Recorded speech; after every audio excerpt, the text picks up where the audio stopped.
When narcissists know you know, they will lose their mind over you. Hello, and a warm welcome back to the channel.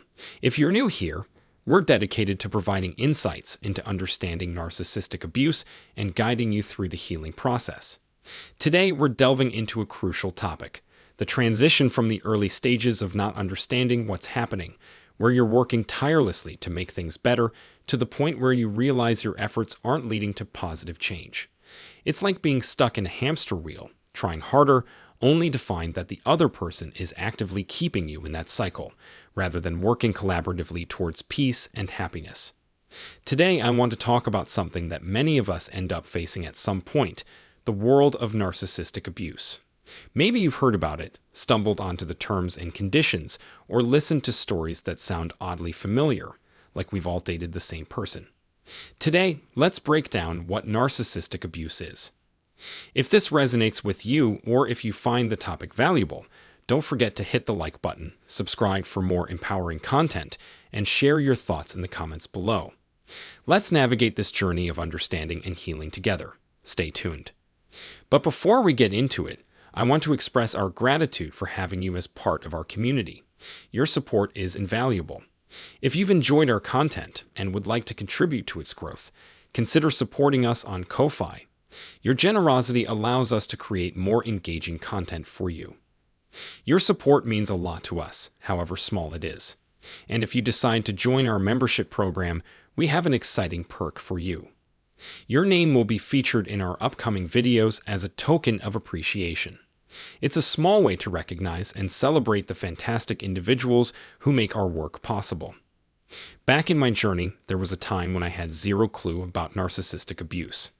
I found myself in relationships where, later on, I discovered the other person was pretty high on the narcissistic scale. During these relationships, I was just pushing myself harder and harder. Covert narcissists are like manipulation experts, pros at making you believe it's all your fault. You end up trying so hard, bending over backward to make it work, and you're left confused about why it's not. I remember a therapist telling me that narcissists, especially the sneaky ones, are top-notch manipulators. They can convince you that a yellow wall is actually brown or blue. It's so convincing that instead of questioning them, you start doubting your own eyes. If you haven't been in a relationship with a narcissist, it might sound like a you problem. But for those who've gone through the abuse, it's like having your reality spun so fast that everything turns blurry. There's a phase where you're all about yourself. The narcissist is all about blaming you, and then you start blaming yourself. At some point, you come across the concept of narcissistic abuse. For me, it clicked when I realized that if there's something off, I need help. People I've worked with shared how the narcissist projected their issues onto them, calling themselves malignant or covert narcissists. Eventually, the target figures out the projection is way off, discovering the truth. As you dive into this world, you start realizing that no matter how hard you try, the relationship won't get better. Covert narcissists thrive on chaos, and the more chaos you're in, the better they feel. Oddly, the calmer you are, the more chaos they feel, and that's not what they want. I had to accept that I needed to change during this understanding phase. It's when you realize that change depends on them, and learning this helps you deal with their tactics. They pull tricks like the silent treatment to make you suffer emotionally, because your emotions are like oxygen for them. It's narcissistic supply. Changing these patterns means digging into the underlying beliefs and tweaking your behavior. It's not about pretending not to care, but genuinely shifting your belief system.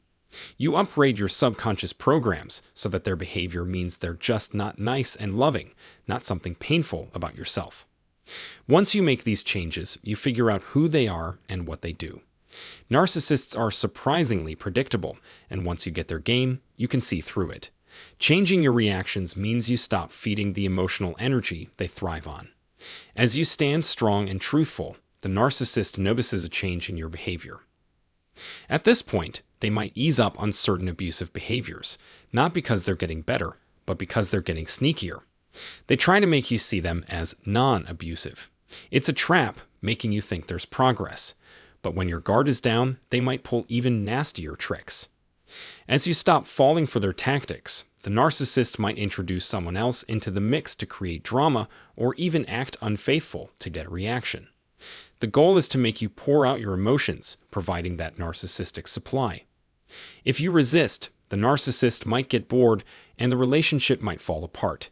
They hate being with someone they can't control emotionally, leading to a possible breakup or you realizing the relationship is pretty dry. As you break free from reacting to their tricks, things might get worse before they get better. The narcissist doesn't want you calm or empowered. They want you in chaos. As you stop being their emotional supply, they'll try different ways to squeeze emotions out of you. It's crucial to focus on your safety if your life is at risk. If you're dealing with emotional abuse, know that it might get worse, but trust that you'll get better. You might not realize it, but you've been trained to react to narcissistic abuse. Breaking free from those reactions might make you feel worse at first. The narcissist will fight against your newfound calmness and empowerment. Focus on your inner healing and consider getting help for CPTSD recovery. Even if you've cleared your life of toxic people, you might need support to work through the damage they left behind. Understanding this can empower you to navigate the complexities of recovering from narcissistic abuse. If you find this content helpful, don't miss our live Zoom meetings scheduled for September, where we'll delve into overcoming emotional flashbacks. Additionally, make sure to explore our free book and consider a one-on-one consultation for personalized guidance. Find the links in the description below.